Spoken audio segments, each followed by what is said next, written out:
Brimbank Early Childhood Cross-Cultural Roundtables is a project which has been funded by Brimbank Communities for Children.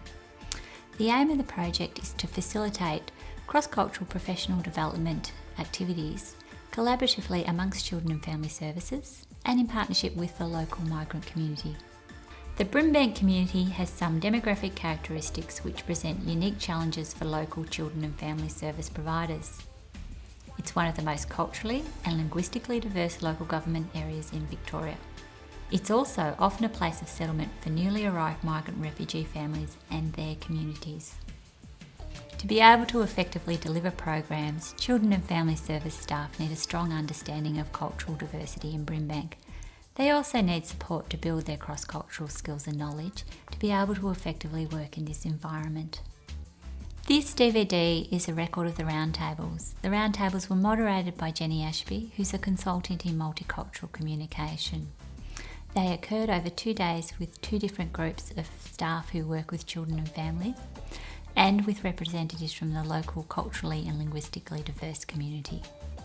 This DVD intends to capture the issues and challenges that children and family services face in relation to working with migrant and refugee families, the barriers of access to children and family services for migrant and refugee families, and what is cross-cultural professional development as it relates to children and family services in Brimbank, what does it look like, and how can or might it be implemented.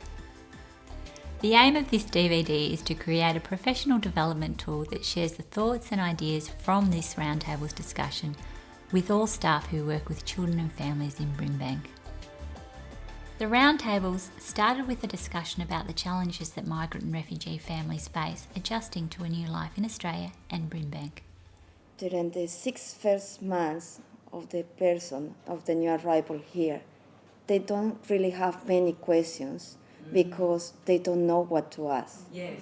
And all of us, service providers or their aims, we giving a lot of information. They have a community guides and they say, you need to go to the doctor and to do the assessment, and they don't understand what they are doing. They just follow the community guide.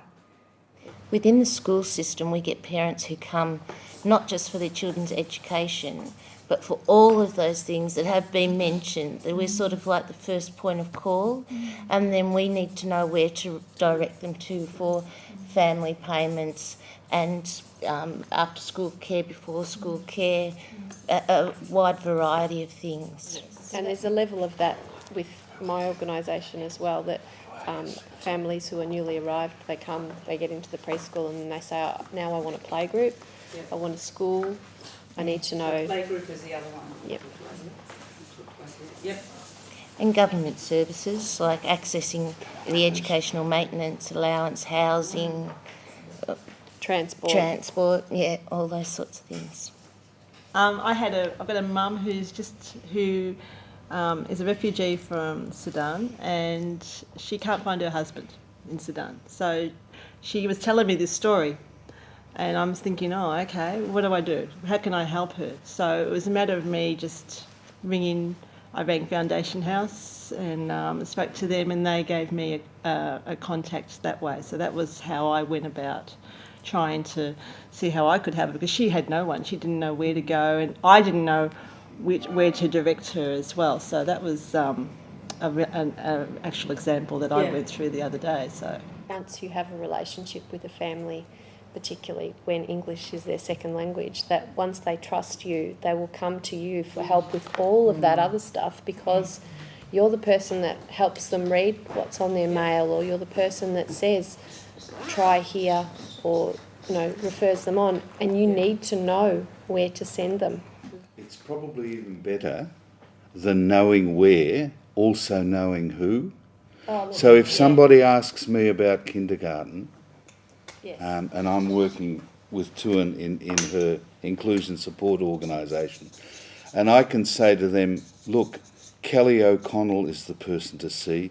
This is where she is, and I'll give her a ring beforehand and tell her that you're coming so that she can welcome you. Yep. Since my involvement with Communities for Children, I knew about VICSEG, but I didn't know a lot about VICSEG. I knew about MacKillop, but I didn't know a lot about MacKillop. So since my involvement with Communities for Children, I know a lot more about a lot more organisations. You know, Abacare, you know, you find those things out. So the linkages at our level are really important because, as John said, you know, preschool, okay, send them over to me, you know. So it is very useful in that context. Yeah, so that's what I was saying. I knew on paper, oh yes, there's a VIC-SEG, oh yes, there's a MacKillop, oh yes, there's an Abacare. But then having that actual physical connection, you go, oh yeah, that's fine. Or, you know, I know that John doesn't do that, but I can call him and he'll probably point me in the right direction. The number of appointments that one family have to attend. So they are overwhelming, and they don't understand the needs of attend so many appointments. I was to say a family of 7 coming from a refugee camp will maybe have some complex issues talking about health. So the 7 may need to attend many different appointments. So they are overwhelmed of the number of appointments, and they don't really understand the need of the appointment. I think for our agency it would be when we start to engage with a refugee family and we start to coordinate and establish services. I think that the biggest challenge that we have is trying to do that, which is quite overwhelming in many respects that Claudia alluded to, but also with regard to the just the complexities and the challenges that they're presenting with. So I think sometimes it's about prioritising or understanding the priority of the presenting issues that the refugees have and working with that, and then dealing with the multitude of referrals and coordination of care that's required. I think probably the thing that we find most overwhelming is the fact that we have got a somewhat inflexible appointment system that we're working with, and we have clients that have got complex needs that we're working through an interpreter if we've got one available, and working with their idea of time, you know, because they're either late or they don't come or they come on a wrong day, or you know, and it's adjusting and making the most of what resources we've got. So if we haven't got an interpreter, we use a telephone interpreter, family member, you know, anything to try and get some information across. The appointment, we're not familiar to appointment because back home there we don't have appointment. We just like if you're sick, you have to attend the clinic, to stay in long line, to wait for a doctor. So we don't have appointment home there. They're not, you know, familiar with appointment. We have to support them. And then some of them, they have appointment, but they don't know. They send them letters, and they don't know what the letter means. Yeah. And then they miss the appointment. Next time they send them another appointment, and they missed it. Like the regular check-up, we don't have that back home. When you first arrive, there is a high expectation for the refugees that we come to the beautiful country, to the rich country. You don't even want to know. You don't want to know what you have been through in the camp. And one thing, bang bang in your face, is to have a one-channel TV and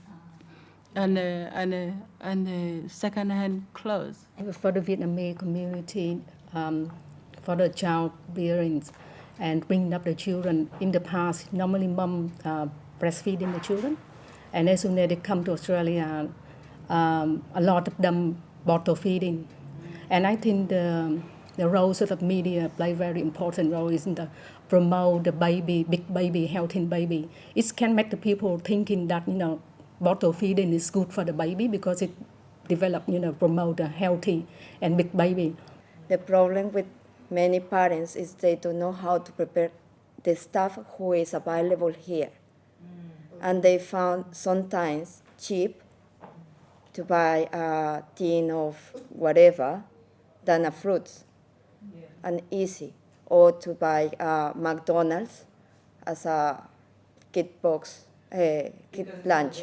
It's there, and is the cultural issue, is the knowledge of what is available, and is also the idea for the new person in this country to fit it in. So if you see many Australian going to McDonald's. You think that is the proper food, and it's what you're going to give to your kid to take to school. What I experienced when my baby was the firstborn here, we found it was having allergies, but we couldn't observe it quickly because my wife and I, we don't have experience. Also the community, they don't have such that, like if child vomiting or drink milk, he can get sick and all these things. When we ask those who experience it, especially the mothers, they say, this is a normal, because a child, if he get enough of milk, automatically he will vomit. So we took him to the hospital, to the children hospital, where they made a test for allergies, and they found he's not tolerate cow milk or dairy products. So where we got that was the first time for us to learn about that. That child has allergies to the milk, because we, the Dinkas, there back home, our main food is milk or cow. We take it directly from the cow to mouth. See, that is a main. But here to say that this child is allergic to cow milk is strange, and even nobody can believe that. How we cannot survive? This was. So from there we say, okay, now he's allergic to this. What we will do? And he need milk. They say there is a soy milk and all this and this and this. So we learn that there are means where you can get milk, not milk from the cow. In our culture, that we not get used to with talking about our family issues, family problem to the outsider. So the counseling is the big thing. Not many people use in the service. And also, like another thing that made them feel difficulty to go out to use in the counseling service is the feeling that feel ashamed. That you talk about the family issue with the outsider. First time I got a baby, I need the information how to dress my babies when the babies were born. So it's a lot of information about how to the way we live in Australia, how to adapt to the weathers here. So I think it's the most important thing for me at the first, because in Vietnam it was a tropical area, so the baby dressed up very lightly. But in Australia, so many different seasons. So with different clothing, I had no idea. I think there's two issues. One for me is the lack of consistency around language services. So some agencies have federal funding, some have state, some have none. And then the clients having to try and understand that they can go to one service and there will be an interpreter service provided, and then they go down the road to the next service and there is no interpreter service provided, and it must become so confusing for them to negotiate that. And language, I think, is also the very most important thing that, but the people feel reluctant to use the service. They feel that they come in, then they're unable to talk the language, they cannot communication. For example, going to the child care, unable to talk to the teachers about the children. So, that can be difficult for the families. As refugees, people develop a different way of life.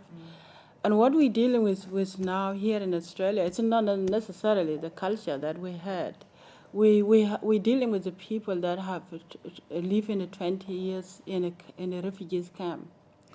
So even the children. So when I talk about the children, the way they behave, and also the services provided, they should understand that these people are coming from really traumatized places. It's not necessarily a culture. It's just something everybody pick up on wherever, every camp they go. So we're dealing here with different issues, like people really come from the camp. So this is be a really focus that how to deal with these children, because they come from a camp. They come from, and the mothers too, they're traumatized. Everybody is just, I tell people they're not necessarily Sudanese. People come from, or they're not necessarily African. They come from everywhere. They collect this culture on the way for 20 years. So this is another thing. The participants at the roundtables expressed that communication with migrant refugee families is not always easy. The differences of culture, language and past experiences mean that individuals have different understanding and expectations of services. I know as an educator that unless a child is socialised before they start at school, then they run the risk of being stigmatised because they're unruly, you know, they won't settle down, the other kids are already conforming, they're listening to directions, they're doing things in a group, and that's how our education system operates. It doesn't operate with a stick. It operates with people, you know, already being socialised into that. So I know beforehand that there will be problems for a child that can't fit in. Now, how do you communicate that to parents? That they need to go to a playgroup, they need to go to kindergarten. For our communities, the new communities, it's not a priority to attend a playgroup. It's not part of their life, like an organized place to go and do activities. So they have needs. They have to look for a job, learn English, send the kids to school, assisting them in something they have no idea. They have housing crisis, they have health issues. So attend to a playgroup is not a priority. My organisation, VICSEG, is involved with a project with a couple of other agencies in the area, St Vincent de Paul and Sunshine Uniting Care. We've developed a strategy to address the needs of Sudanese women who aren't in a position to leave their children, can't get childcare, but want to study English. And part of the program that we've developed has to do with some interaction between the mothers and their children around language. Now, it was very, very hard to negotiate that is valuable, because the perceptions of the mothers is that they are there to learn English. It was very, very difficult to articulate that learning English with your child has dimensions of sharing and bonding that are very, very difficult to explain beforehand. And for me, the big challenge is, to what extent do you go with those key things and struggle to communicate their value and look for ways to do it? Back home, we don't have a childcare services. Yeah. Back home, you can go out, play outside, play with the neighbors. Everybody can look after you, but here is different. You can't let your child go out because you felt that some obsessiveness. There is something will happen to your child. And back home, if you want to work, you have a relative, you have a mother's fathers, you have a person who can work with you at that time to look after your child. But here is very difficult if you don't have a family. You have to go and get it out and find out a job first, and then before you get the job, you have to apply for childcare. But you don't know what to do the first, so you need resources which can give you the opportunity to understand what the childcare is. Actually, when I started the school when I was small, I didn't go through like what the children are doing here in Australia. I just went to primary school according to my age, because back home we don't have like family daycare, we don't have kindergarten, especially in the rural area. Here, there is a system. When you put your child in a child care, for example, the child care worker will start to give some information about education itself, alphabets, the names of the things. And then when he turns, for example, 3 years and a half or 4, he will go to kindergarten, where he will start even to know the alphabets and all these things. So when the age comes for prep, he will go to school and already he has got that package of information. So there will be no something which is strange to that child. And that's why I can say those who brought their children and then they put them directly to school, there is a miss gap. And that's why you find a child sometimes don't know how to write or even to listen to, because he hasn't got that background. And this can be interpreted by a teacher that maybe this child he has got intellectual problem or is not understanding this. They will put it in that way. But in reality, he hasn't got that information. So it is good to be aware that as we, the services, we have to tell the families, these are the channels we have to go. They don't know also that kindergarten and family daycare, they can be paid by the Centrelink, because some family can be scared that if I put my child into family daycare, there will be a money to be given. So they don't know that they are entitlement for that services. So it is very important also to give that awareness. These people have been outside. They have been in a refugee camp for 20 years. And it's a big gap from the normal Sudanese who are in Sudan, and people come from the camp, because if you live for 20 years in a camp, some people, they even forget how to write, because 20 years without a paper, without organization, just everything is distraction. It's a long time for you to come here and just get it like that. So the parents here also, they got a trauma. They deal with a lot of issues that they have them. And the last thing is to have a lot of letters from the school. And they're so scared too because of language stuff. So they can be part of education, but these people come from the camp. They have a lot of things to deal with. And the children have a lot of things to deal with because that's all they know. They know the camps, and that's what their experience is. And when they come to school, they're behind because they don't have any schooling. And then teachers, trying to cater for their needs, individual needs. And, you have kids who are, we had one boy who was in grade 4, but he was supposed to be in grade 6 because we didn't have a birth certificate for him. We had a date for 1999, so we had him enrolled in a grade 4 when he should have been in grade 6. So things like that we don't know, so we just accepted it at face value, and the parent didn't do anything because they just accepted it as it was. So the children come with lots of different things that we need to be able to help them with as well. The teachers has a problem to communicate with the parents because the parents are not involved in education back there at home. It's a teacher's job to look after. If you naughty, the teacher can discipline you and the parent will not say anything. And if you call and then your child is really in trouble, if you given a letter home. So they find it a little bit scary if they send a letter. Why do I have to come to school? Why? Because there is so many letters go to the parents. It's not very easy for them because they get scared. They say, oh, maybe my child is in trouble. And it's not a part of a culture that you have to be part of your child education too.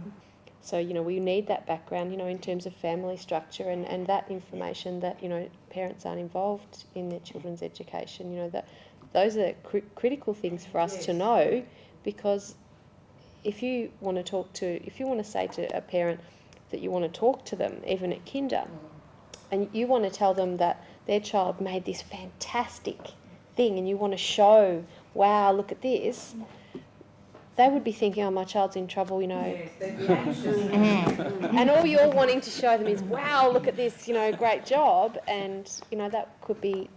So it's an understanding thing. I think, as you said before, it's an understanding that, yes, okay, still show them the thing, but maybe get the child to take them over rather than saying, can I talk to you? Yes. Because there are things which are accepted here, they are not accepted there. Take for instance, we the Sudanese, for example, when you are a small child, you don't have to look on the eye of the elder person, eye contact. But here in Australia, you have to look in the eyes. So culturally also, it's not there, and people can interpret it in another way. When the child is not looking, it's just. But this is a kind of respect. Yeah. You've all got particular functions to do with your agency or your organisation, but where people are often coming is for a range of other things. And I think what that reinforces is probably what John was saying earlier, and what a lot of you sitting around the table feel, that if you don't have that information to be able to support them, you're probably only being able to assist them in a more limited way. So I guess that's the thing we need to keep in mind. So if we want to work towards being professionally developed and professional in our dealings with families and children, then we need to think about how complex that is, both for us, but also for the people that we're wanting to assist. Participants at the roundtables identified many strategies to develop the cross-cultural skills and knowledge of children and family services staff. You know, we don't want to generalise. We don't want to go, okay, so anyone who's from a rural area will throw that blanket over them. But we want to get a bit of a picture of where the child's coming from and what the issues are that the families are dealing with. We had a child at one of the kinders who just kept running around, the same thing. The teacher says, oh, just don't know how to cope with this. And then we find out that this child is a sibling of a child soldier, and he was taught, you run, you survive, so run.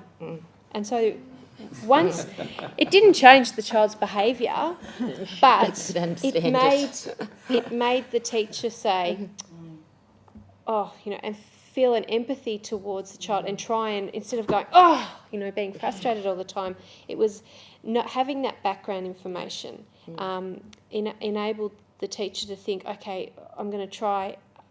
Not that they would give up, but I understand now where that child's coming from, so now I can think about maybe some strategies, to try and put it into place, because instead of saying that child's just trying to be disruptive, no, the child's doing what they've been taught to do. I think it's similar. It was building relationships by listening to individual stories.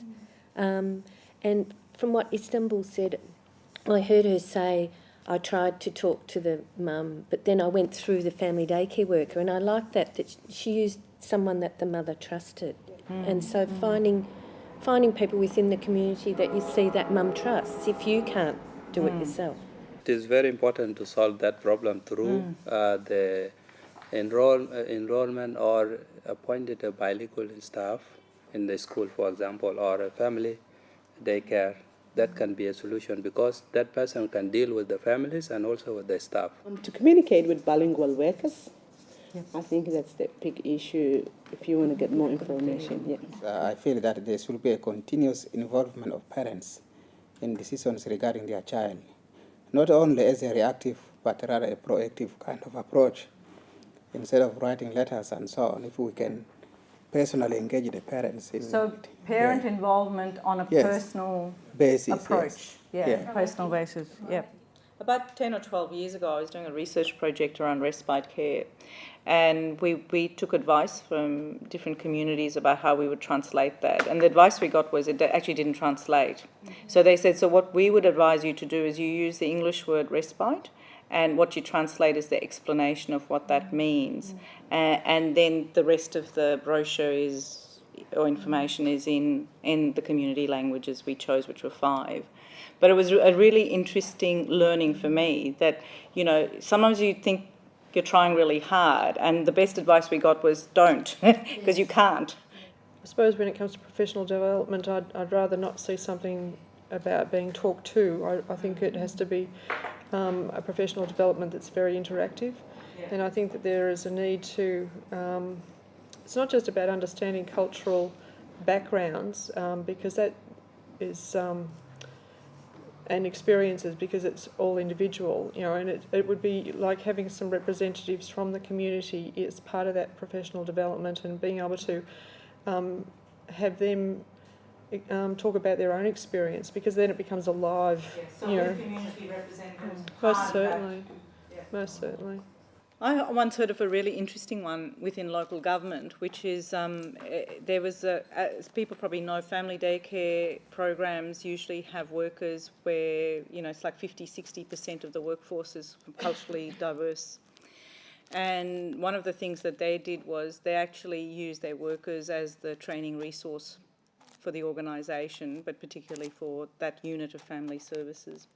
And did in a very informal way. It was just about morning teas, where people brought food and then they talked about, you know, their experiences as a migrant or a refugee and the importance for them of where they were now. And that was really interesting because it wasn't like going and purchasing, you know, a cross-cultural training experience. They were actually, you know, and it created a better understanding organisation. When I've been to things, what I've heard, particularly a lot of African representatives saying is that, you know, like, listen to what we're saying, you know, because often it's like, it seems like you ask, what do you want or how does it work, what's the best way to do this, and then ignore it. And we've been having leaders' forums and that, which Deng's part of, and that's been coming back from a lot of the representatives on that, the African representatives. They're saying, well, you know, but everyone asks, but they don't listen and they don't do what we ask or what we think's best anyway. So can I expand that listen out, with your permission, to say is some of that around, by listening, it's about being adaptable and having some flexible service delivery models. Yeah, don't ask if you're not going to do it, that's basically. Right. Yeah, and that's probably the, you know, number one rule of consultation. If you don't want to hear, then don't ask. Always have to have information sessions with the communities, and that so there will be involvement of both sides. I think one of the really important things that we found as a staff when we did professional development with the cold community or about the cold community was actually having Deng come out and speak to us and give us some background information, also getting a DVD from the Merck which showed the refugee experiences, having Multicultural Resource Centre come and work with our parents, but so also hearing and seeing real stories. Yes, yeah? And when we showed the DVD and provided some information to our staff, they were actually horrified. They thought, my goodness, no wonder our children, you know, aren't learning, because they've got all this behind them that they've got to deal with first before we can even teach them. It'd be good if local service providers worked collectively and collaboratively to facilitate better referrals. If there was some sort of online database or website where everybody could, you know, put their information on there, but it would be interactive as well, where people could post information, things about the, you know, the free service technology to share information, you know, with the electronic notice board, that type of thing. I'm a firm believer in people learning from each other and doing stuff collaboratively. A wonderful example for me in this area was that one of the agencies that wasn't making much contact with the Vietnamese came to visit the Vietnamese playgroup at Duke Street and stayed. In other words, they allocated one of their workers' times to be there and to use that playgroup as a platform for more extended relations. The effect of that is that through that worker, the agency begins to better orient itself to working with that community that they hadn't worked with before. I would love to see a team up where in actual fact agencies that haven't got that linkage but have got a lot to give develop an agreement where they use each other's work as a platform for better communication, for better service delivery. Because I know many organisations say, we've tried, but we've had no success. What I am saying is turn the thinking upside down and say, okay, we'll team up with them that have the success and we'll build our service onto theirs. And that'll help better integration of services because people get to know each other by working together. Quite similar to everyone talking about sharing skills and resources and focus on networking and partnership building. We've been experiencing some very productive and very successful partnership with different organizations, so we appreciate that very much. Yeah. So I think that for the agencies is sharing the resource or networking around the agency to know what agency doing what. I'm quite sure so many people like Deng and others are constantly being asked to contribute to consultation, and they say, yeah, but we spoke to that agency last week. Why aren't you talking to them? I think what sort of pointed out to me was a comment about little steps. I actually think that it's the little steps that we should be making, not looking grandiose about, because we're not going to learn it all at once. It's actually enjoying the process of learning from each other, and I think it's just those informal exposures that we really need to probably focus more on, rather than being, a full-on professional development. If you produce the information, that's only half of it. The information actually has to reach people and meet their information needs, and that's a whole lot about distribution and about distributing in a way that's not convenient maybe for the service provider but is effective for the community. That's right. And so that's quite a critical thing that gets lost. So all the effort goes into getting it right and producing it, with then nothing spent on actually communicating it and reaching the audience. In summary, the Roundtables captured a brief picture of the complex needs of migrant and refugee families and the skills and knowledge that children and family services staff need to be able to effectively deliver services to these clients. This project has been undertaken by the Victorian Cooperative on Children's Services for Ethnic Groups and funded through Brimbank Communities for Children initiative as part of its Building a Child-Friendly Early Years Service System strategy.